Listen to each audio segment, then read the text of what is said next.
Здравствуйте, смотрите в сегодняшнем выпуске. Президент Туркменистана обсудил нефтегазовый сектор с главой Dragon Oil. В Туркменистане аккредитован новый посол Королевства Камбоджа. Житель Туркменистана передал в музей редкую монету и другие новости. Президент Туркменистана Сердар Бердымухамедов провел встречу с председателем Совета директоров компании Dragon Oil Саидом Аль-Тайером. В ходе беседы обсуждались актуальные вопросы двустороннего сотрудничества в топливно-энергетическом комплексе, а также перспективы увеличения добычи и переработки нефти и газа. Президент Сердар Бердымухамедов подчеркнул готовность Туркменистана рассмотреть новые предложения для расширения партнерства. По поручению президента Сердара Бердымухамедова председатель Меджлиса Дунья Гозель Гулманова приняла верительные грамоты от нового чрезвычайного и полномочного посла Королевства Камбоджа в Туркменистане Сок Чеа. От имени главы государства Гулманова поздравила посла с назначением и пожелала успехов в выполнении его дипломатической миссии.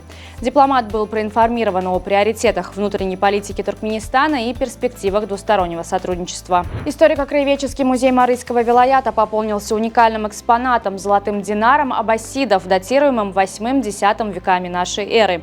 Ценная монета весом 4,27 грамма была передана в дар музею Нурмухамедом Бабаевым, жителям поселка Захмет Туркменкалинского итрапа. Золотой динар аббасидов представляет собой не просто монету, а важный исторический артефакт, отражающий расцвет одной из величайших империй исламского мира. Аббасидский халифат, основанный в VIII веке, простирался от Испании до Индии, а его золотая валюта символизировала могущество и процветание государства. Специалисты музея планируют провести детальный анализ динара, сравнить его с другими известными образцами и, возможно, сделать новые открытия о жизни и культуре региона в эпоху аббасидского халифата. В Туркменистане доступна услуга онлайн-покупки билетов на междугородние автобусные маршруты. Процесс покупки билета онлайн достаточно прост. Пользователям необходимо зайти на портал e.gov.tm. В разделе «Междугородние билеты на автобусы» следует указать пункты отправления и прибытия, выбрать дату поездки и место в автобусе.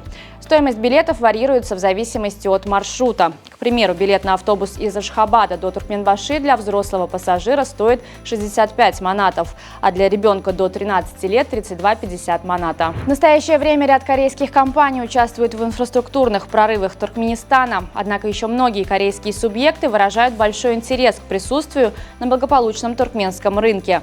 Об этом заявил посол Республики Корея в Туркменистане Джи Кью Тэк. Дипломат отметил, что в последнее время заметен очень высокий рост как экономического, так и культурно-гуманитарного сотрудничества между двумя государствами. Увеличивается объем заказов для корейских компаний по строительству новых промышленных кластеров для энергетической сферы, а также с каждым годом все больше туркменских студентов приезжают в вузы Кореи для получения образования. С 26 августа в Австралии вступил в силу закон, получивший название «Право на отключение». Согласно новым правилам, работники теперь могут без опасений игнорировать попытки работодателей связаться с ними во внерабочее время. Эта мера направлена на защиту баланса между работой и личной жизнью. Важно отметить, что закон не запрещает работодателям контактировать с сотрудниками вне рабочего времени, но дает работникам право не отвечать.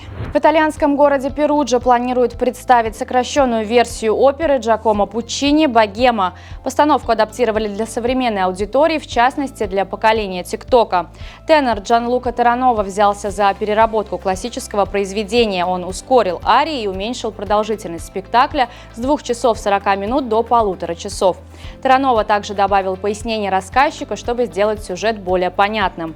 Цель адаптации – привлечь молодежь и тех, кто обычно не посещает оперу. Таранова считает, что Пуччини одобрил бы такой подход, так как это позволит познакомить с его творчеством более широкую аудиторию. В венгерском Дебрецене стартует 11-й чемпионат мира FIBA 3×3, в котором примет участие женская сборная Туркменистана до 18 лет. Туркменская команда, в состав которой вошли Медина Эрнипесова, Джинет Хаджимамедова, Мария Салмина и Милана Язбердыева, попала в группу «Б». Их соперницами станут сборные Испании, Венгрии, Германии и Франции. Первый матч туркменской команды состоится сегодня в 20:30 по ашхабадскому времени против сборной Испании.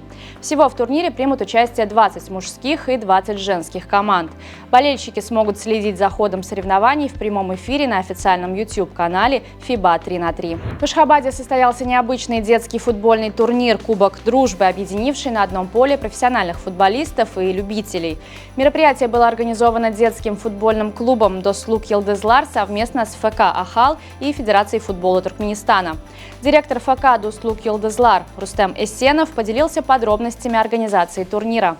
Наша первоочередная задача была в том, чтобы привлечь внимание родителей к своим детям через футбол. Мы начали с идеи участия родителей, а затем к нам присоединились медиа, Федерация футбола и спонсоры. Особым событием турнира стало участие профессиональных футболистов, в том числе игроков сборной Туркменистана. По словам организаторов, это дало детям возможность почувствовать уровень профессионального футбола и вдохновиться на дальнейшее развитие. На сегодня это все. Желаю вам хорошего завершения дня. Увидимся завтра. И не забывайте, что Туркменпортал – ваш самый надежный источник новостей.